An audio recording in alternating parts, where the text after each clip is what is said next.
Okay, good evening, everyone. Thank you so much for joining us. Welcome to the Great Plains Association for College, excuse me, for College Admission Counseling Virtual College Fair. We are excited to have you. We have a great group of colleges and presenters for you this evening. So hopefully we have some fun information to share that will help with your college search process. So a few housekeeping announcements from me before I turn it over to the experts.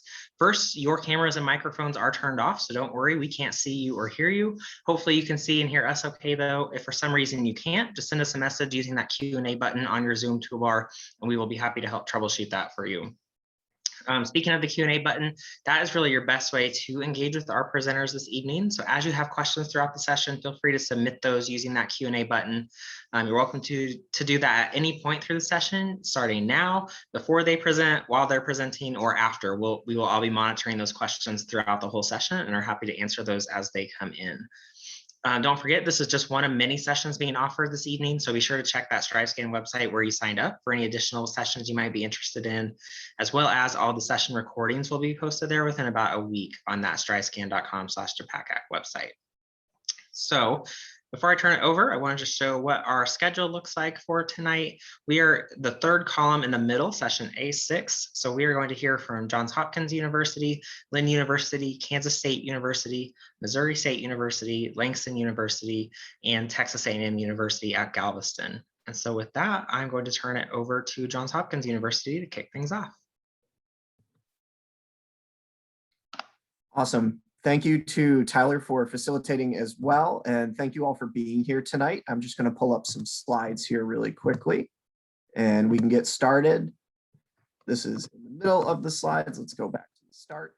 Lots to buzz through in 6 minutes. So my goal is really to hit on as many points as possible, leave as many spaces for you all to ask questions afterwards in the Q&A as well. So again, thanks for taking the time to be here this evening. My name is Jeremy Parks. I am your regional admissions representative from Johns Hopkins.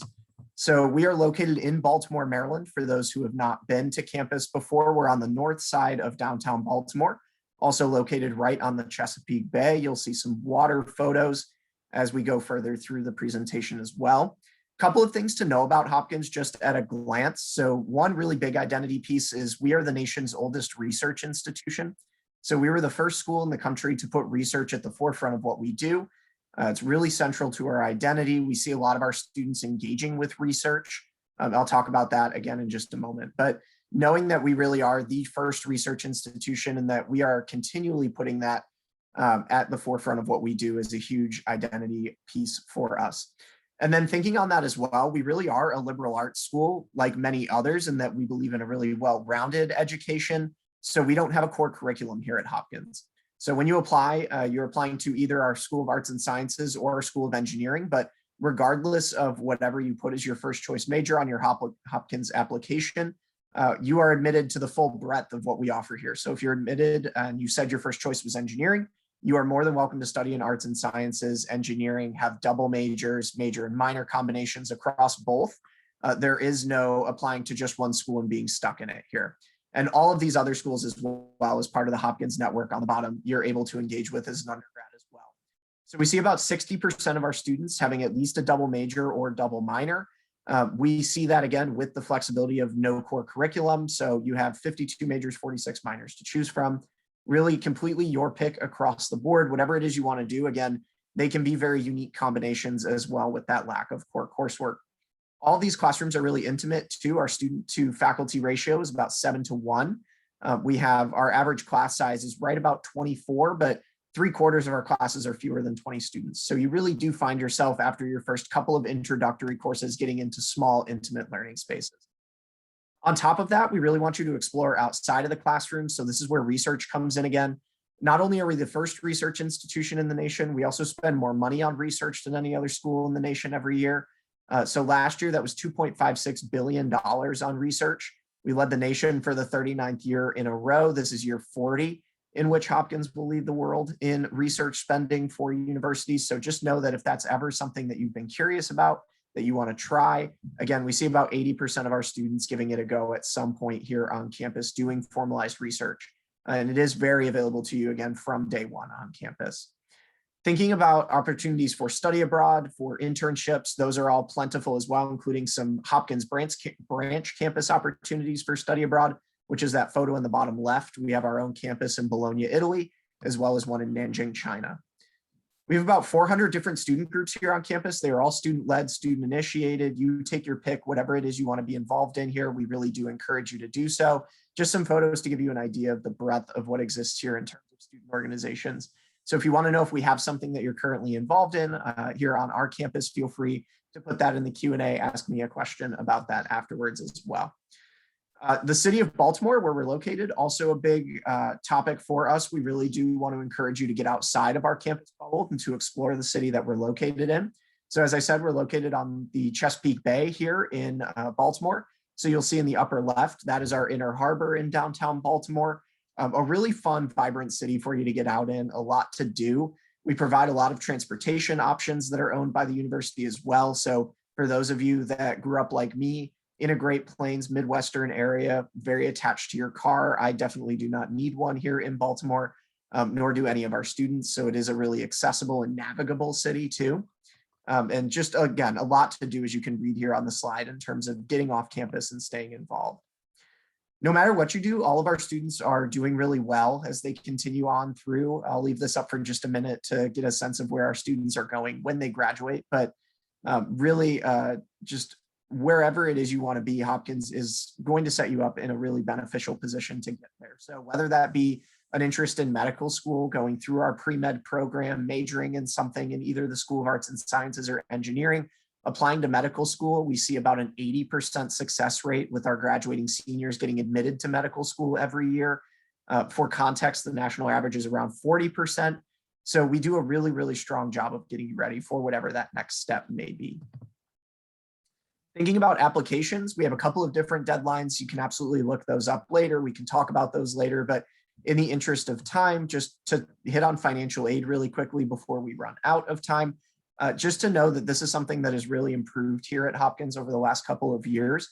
And we are really proud of where financial aid has grown. We were really lucky to receive a donation from one of our alumni, Michael Bloomberg. If you've heard of him in the news or on Bloomberg News recently, he is one of our more well-known alumni, but gave $1.8 billion of his personal fortune to our financial aid process here, which was a really transformative gift. So the final three things to leave you with in our financial aid process is that here at Hopkins now, for all US citizens, permanent residents, DACA recipients, and undocumented students, we are need blind, which means we don't see whether or not you need financial aid as a part of our decision-making process.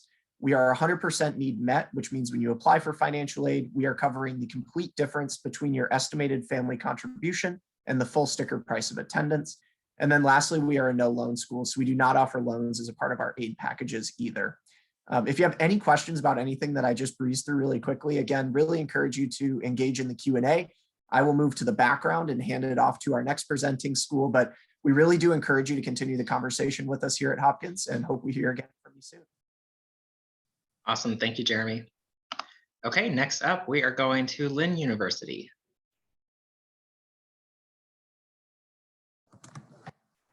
All right, good evening, everybody. My name is Ryan Koss, and I am the admission counselor that works with all of our students from virtually Texas, all the way up north and all the way out to the West Coast. So I am representing Lynn University, and we are a 4-year small private university in Boca Raton, Florida. And if I can get my slides changed, I'll show you that. So we are in Boca Raton, Florida, which is in South Florida. We are about 30 minutes north of the city of Fort Lauderdale, about an hour north of the city of Miami on the Atlantic coast side. We are 3 miles to our closest beach, so very much a kind of coastal environment when you're in our area. And for those of you who are familiar with Florida, you know that year-round we can do many things, whether it's out at the beaches, it's music festivals, concerts, things in and around our area. So feel free to not only come down and visit our campus, but actually explore the area around it, because I think you'll find a lot of nice things that'll give you the lifestyle that you may be looking for. When you look at the types of students that are coming to us, so we are in a kind of melting pot of cities as it is. So that pretty much represents our community. We have about 20% of our students as international students, 70% of our students are from outside of our Tri-County area, and it's a very residential campus. We brought all our students back in August, And this is what our incoming class looked like. So we had students from 97 different countries, 47 different states. Like I said, we're a smaller university, so class sizes are always going to be small. But the important piece to remember with that is that you can build some of those relationships with some of your fellow students and your professors, because their office hours and offices are located directly on our campus. We are a little bit closer to about 3,000 total undergraduate students now, and we've seen an increase over the past couple of years. So when you're coming in, you're going to be with a lot of students in different interests, and you can really explore the different options if you're still undecided or if you're leaning one way or the other, and not feel like you have to make that decision going into your first year. A couple things that are unique. So we brought in our iPad program. We're going on almost about 8 years now. We're an Apple Distinguished School. We have been for the last 5 years. And what we do is we use the iPads and everything, whether it's teaching, any of your studies, textbooks, notes. So when you come to the university, you'll be given a brand new iPad Pro, the pencil and the keyboard. All your textbooks are free and downloaded right onto the iPad from our Lynn Library. And then you'll have access to a variety of different apps that help you with time management, note-taking, but the iPad is yours. It's built into the tuition cost. So essentially, when you graduate, you can take it with you and start applying the same things that you use in your classes right into your career. When it comes to that, we have 6 main colleges that house all of our programs. We have our College of Aeronautics, our College of Arts and Sciences, our College of Business, our College of Communication and Design, our College of Education, and then we have a classical musically trained conservatory, music conservatory. So whether you want to be a professional pilot, you want to be an entrepreneur, you want to do graphic design, game design, or maybe you want to do the pre-med route through biology, you can do it with us. On the left side, you'll see the 3-year program. So every program that we have, with the exception of our fine art degrees, can be done in 3 years. And the way that works is in your first year, you're a traditional student. As long as you maintain 3.0 by the end of your first year, we will invite you to finish at the end of your 3rd year with us. So you will be a junior, full degree earned, and then you can stay and complete your master's or use that as a step up to get into your graduate medical program if you're looking at maybe going closer to home or exploring different options. We are in an area where we have about 66 different headquarters for major companies. And these are some of the areas that we have students just doing job and internships with right now. So you can come to a smaller school and still have access to all of these major organizations. And what I like to remind students is that you can be more of a big fish in a small pond with us, because you'll have access to some of these opportunities. And there's not as many maybe you have to compete with. So our job and internship office will help bring in different companies to campus, help you build a resume, do mock interviews, and really get you prepared for that next step when you are getting ready to leave Lynn University. And then a little bit about our campus. So like I said, all of our students are back on campus. We're D2 athletic university, so NCAA teams. So anybody who's interested in athletics, our soccer teams, golf teams, men's, women's basketball, baseball, softball, lacrosse are all very good, very competitive, and it's won the conference championships in the last 2-3 years. So definitely opportunities for you to come and compete, maybe finish in 3 years, get your master's in your 4th year, and you can get all of that done while competing when you're 4 years at Lynn. Application. So for those of you who are juniors, you can start applying this August. Our application will be open up August 1st. As you see, we're on the common application and on our regular Lynn application. We are early action and regular decision school. We are test optional, and you will receive a merit scholarship based off of your acceptance, which ranges from about $8,000 to $18,000 per year right now. So if you have additional scholarships, grants, if you're going to be an athlete, any of that money will be stacked on top of your initial merit scholarship when you're coming into the university. And this is my contact. So if you have any questions, feel free to reach out to me, text, email, call. As I mentioned, we are open for campus visits. So if you're going to be in town over the summer or maybe early in the fall, come and take an individual visit. We'll have you meet with a student, sit in on a class, and get a full tour of campus to help you make your decision as you start your application process. I will put my contact in the chat as well in case you missed it here, but enjoy the rest of the presentations, and we look forward to seeing you soon. Awesome. Thanks, Ryan. Okay, next up, we are going to Kansas State University. Awesome. Hello, everyone. Bear with me as my Zoom tries to find my face to brighten up for a second. I'm going to go ahead and share my screen here. Oh.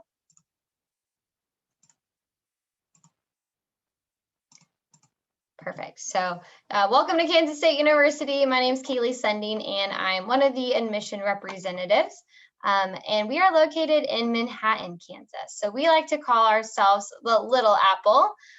So we are about 2 hours west of Kansas City.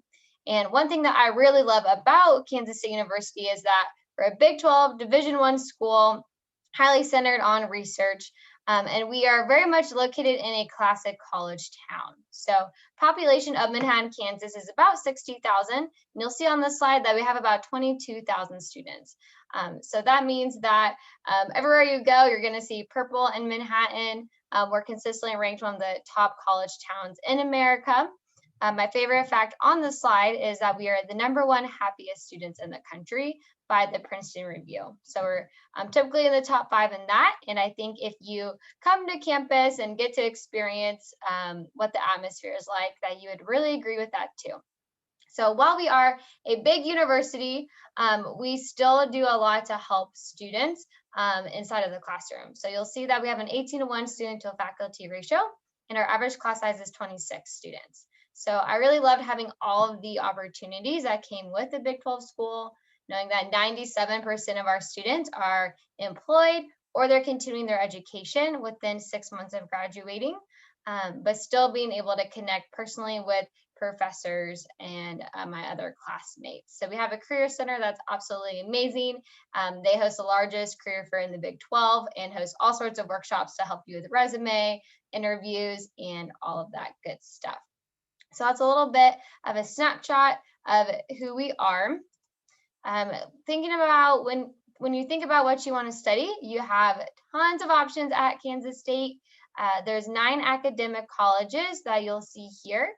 And all of our 250 majors and programs are housed within one of those 9 academic colleges. So we have award-winning programs all across the university, and you really have the ability to really customize your degree at K-State. So there's 50 minors. Our most popular minor is the Leadership Studies minor. That was actually my minor when I was a student at K-State. It just pairs really well with any major at the university. So you're going to have top-notch professors. We have numerous professors of the year that teach at Kansas State. Lots of professors have a lot of focus on research. So really, you can come to K-State knowing that you're getting a quality education. Kind of thinking about the next steps to becoming a K-State Wildcat. K-State, we are the nation's first land-grant institution. So that basically means we believe in offering affordable, accessible education to everyone. So our mission requirements are if you have either, so one of these things on the slide, a 3.25 GPA, or a 21 on the ACT, or a 1060 SAT, then you'll automatically be admitted. We don't have an application deadline. We are on the Common App as well, so you can go to k-state.edu/apply. So seniors, we're still taking applications. If you're a junior, know that our application is going to open up on June 1st. Which should only take you about 30 minutes. And so this does mean that we are test optional, so we do not require an ACT or SAT score for you to apply to K-State. So while we are test optional for admissions, we are encouraging students to still submit a ACT or SAT score if you do have it on file. So at K-State, if you are a Kansas resident, it's about $22,000 a year to attend Kansas State University. And if you're an out-of-state student before any sort of scholarships, financial aid, it's about $38,000. So we encourage students to apply to K-State by our March 15th priority date.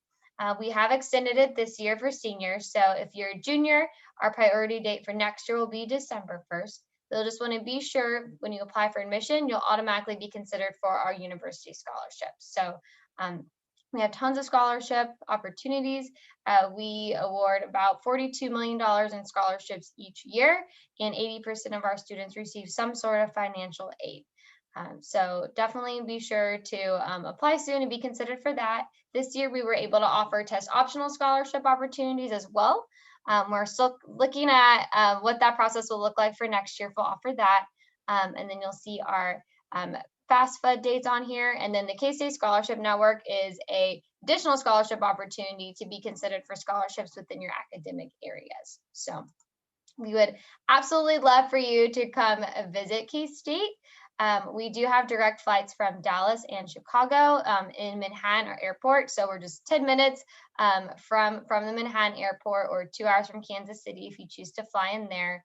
I know I led my experience at K-State between the college atmosphere, 500 clubs to get involved in, or things like education abroad, research, just really kind of whatever you're thinking, there's a way that we can help you get there.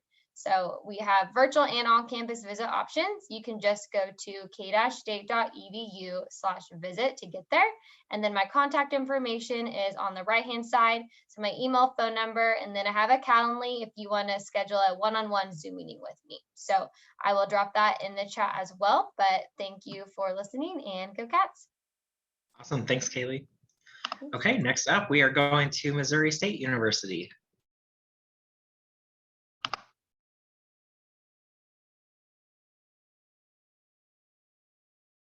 Okay, well, hey everyone, thank you for your time and taking the time out to listen to us.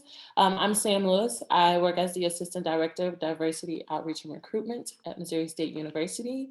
And so just hopping right into it, a little bit about Missouri State University. We are one of 4 campuses, with the Springfield campus being our main campus. We have a campus out in Mountain Grove.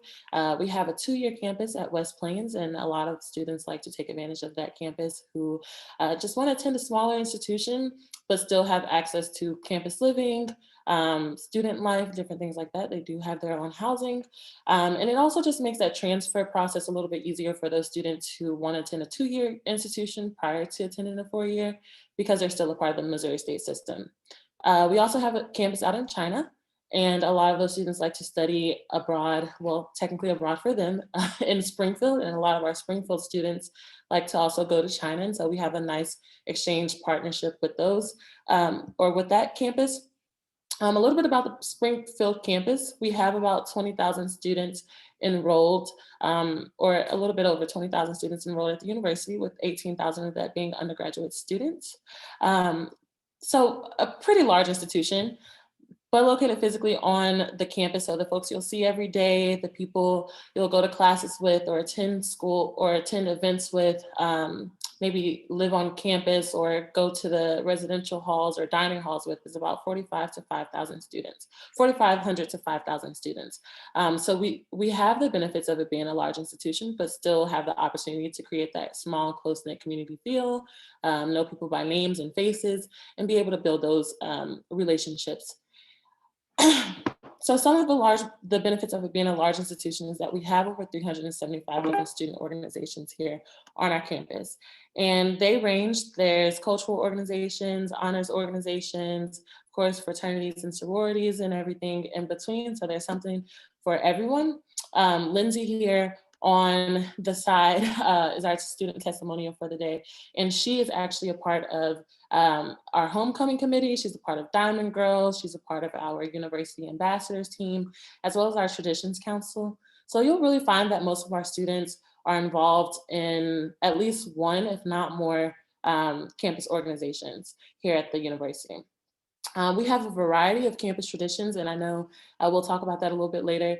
One actually happened today, so I'll talk a little bit about it, and it's called our Fountain Day. It's basically where we celebrate, the fountain being turned back on. It's our really beautiful fountain. You can almost see it in this picture back there. It gets turned off every winter, because of pipes, but then in the spring, we celebrate it being turned back on with music, gatherings, food, and all that stuff, and it's a really amazing experience. And in addition to that, we have over 17 NCAA Division I athletics teams. And, it's the regular basketball, football, track and field, all those things. But what's really awesome about being a student at Missouri State is that our students get into those games for free. And so that's a really nice perk for them. In terms of academics, we have over 180 different academic programs. And again, that ranges from STEM programs, so we have our sciences, maths, engineering, to our visual and performative arts, and really everything in between beyond that. We do have 7 colleges, so we have our College of Business, College of Education, Humanities and Public Affairs, Natural and Applied Sciences, our College of Arts and Letters, Health and Human Services, and Agriculture. Ooh, that was a lot. So again, lots of variety in those academic programs. And we also have a variety of pre-professional programs. So from pre-vet to pre-med, all of those things as well. And so within those academic programs, we just try to keep the classes to mimic the size of high school classrooms. Our average class size is about 22-1. And so it makes that transition for high school students much easier. And then moving on financially, just for the sake of time, a large portion of our student body have financial need. 97% of the students who apply to our school and then apply for FAFSA receive some type of aid, whether that be grants, loans, work study, whatever. 97% of those students are receiving some type of aid package. And so that's really huge. But beyond that, 40% of our students are graduating with zero loan debt. And so in this climate where students are graduating in significant amounts of debt, I think that that's really huge. And I just wanted to mention that. And then lastly, before I hand it off, I just want to talk about visiting campus. We are open for campus visits, and we have been for quite some time now. And so I can't capture, how beautiful the campus is. This picture can't even capture that.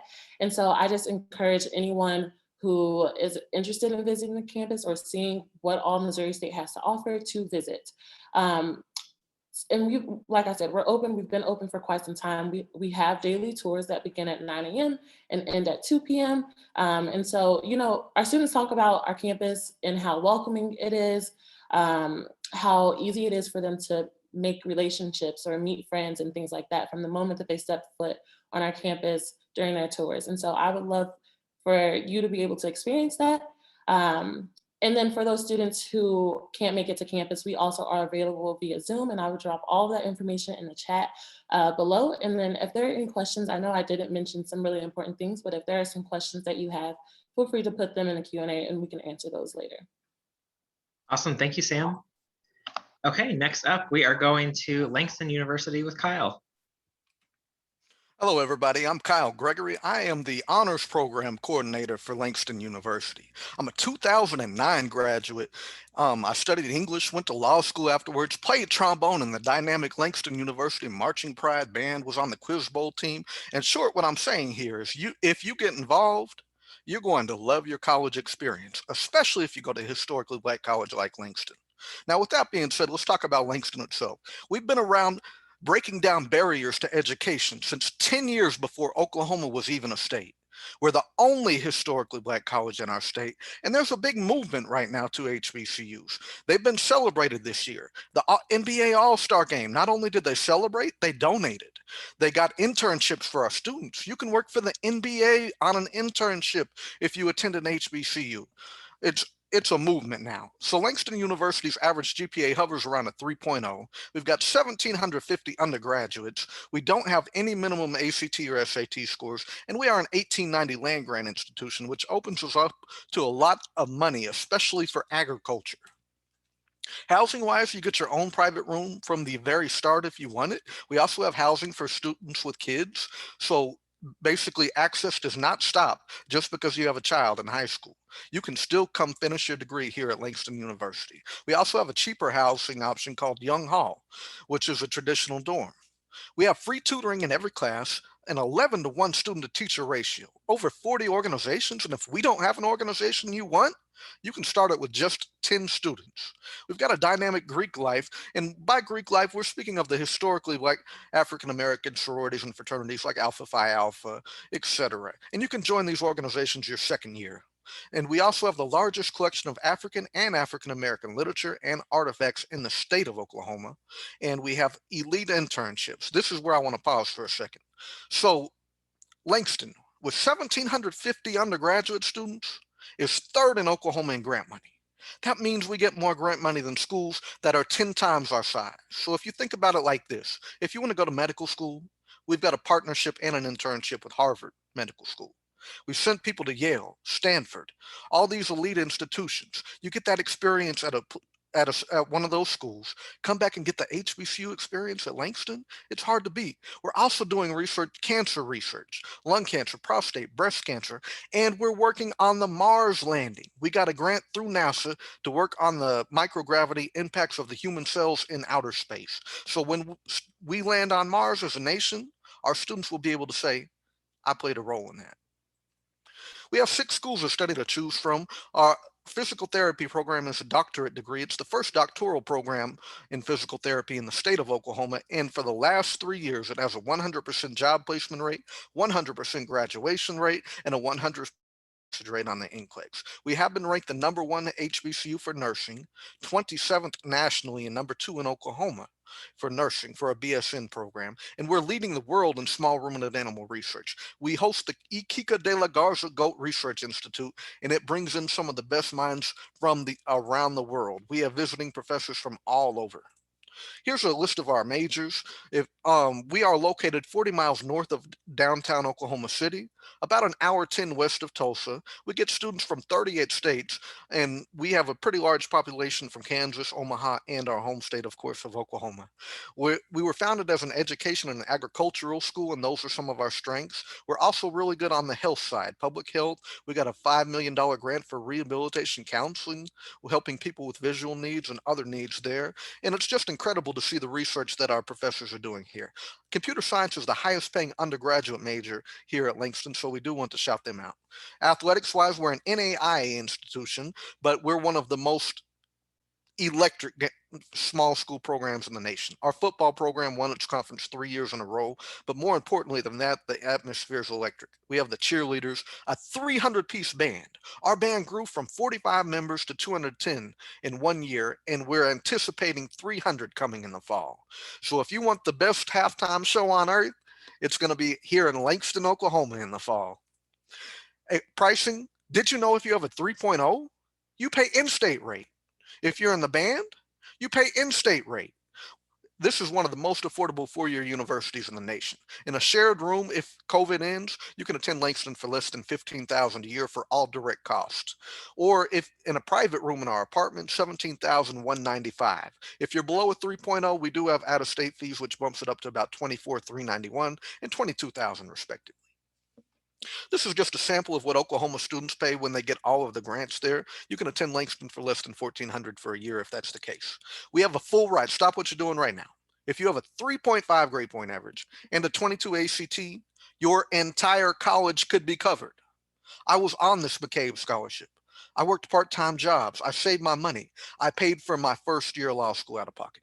In the McCabe Honors Program, we help you get to graduate school. We help you with these practice exams for your graduate level test. The Regent Scholarship, 3.3 GPA, no minimum test score, pays your room and board all 4 years. You can graduate with honors. Thurgood Marshall College Fund, they have internships with Apple that pay $25,000. The NBA, the NHL, other scholarships. We waive out-of-state fees at a 3.0. Our application's always free. If you have a 2.4, you will be admitted. And I'm Kyle Gregory. Come join us for a virtual tour. You can sign up at calendly.com/Langston University, and we are now open to on-campus tours as well. Thank you for your time.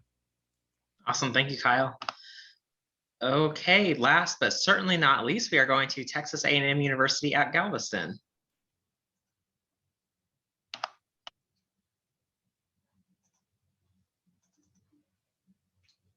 Howdy, everybody at Texas A&M, and here in Texas, we say howdy. And I'm glad that you can join us. My name is Vera Walker. I'm an admissions counselor 3 here at Texas A&M University at the Galveston campus. Here is our beautiful campus. It overlooks the Pelican Island, and Pelican Island is the island next to Galveston, which is also an island. So you would need to cross the bridge into Galveston and then cross another bridge onto Pelican Island. This is my building that I'm actually located in right now is right here. Out there to the far left is our Texas Maritime Academy, which we will talk about more later. Let me tell you a little bit about Galveston. Galveston is a great town. We have a lot of historical thick markers here. We have the beach. We ride our cruisers on the beach. It's a thing. If you're born and raised here, you know this. We have great small mom and pop shops for eating. a lot of authentic food. We also are known for our live bands and just easy living. And Texas A&M Galveston is just a bridge away from all of that.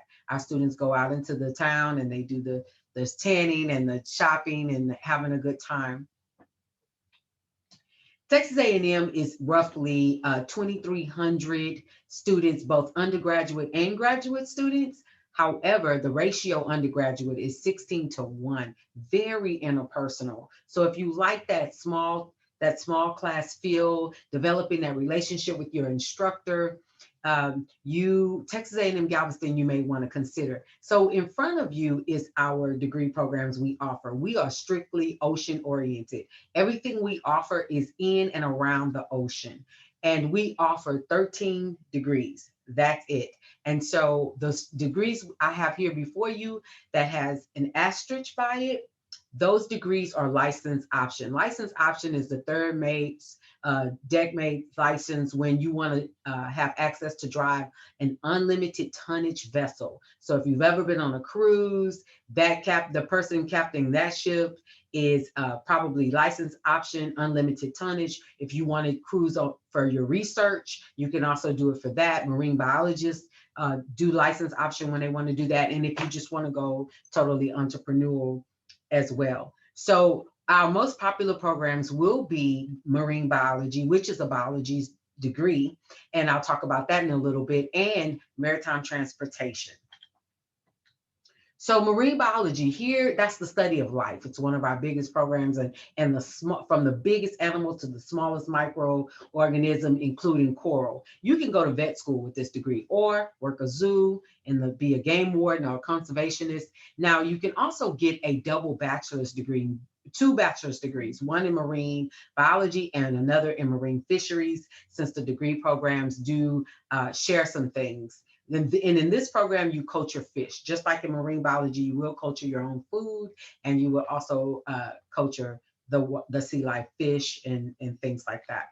Marine sciences is a little different. It's the study of the ocean. So being on the island, we suffer with, for those of you who also do, we have hurricanes. And so if you're interested, not necessarily in this case, but this is the underwater cave systems and the trenches and things like that, you go in. And we also have a diving minor that's very popular. So that would be beneficial for you. If you're interested in marine sciences, actually diving is very beneficial for you at any level for marine and maritime degrees.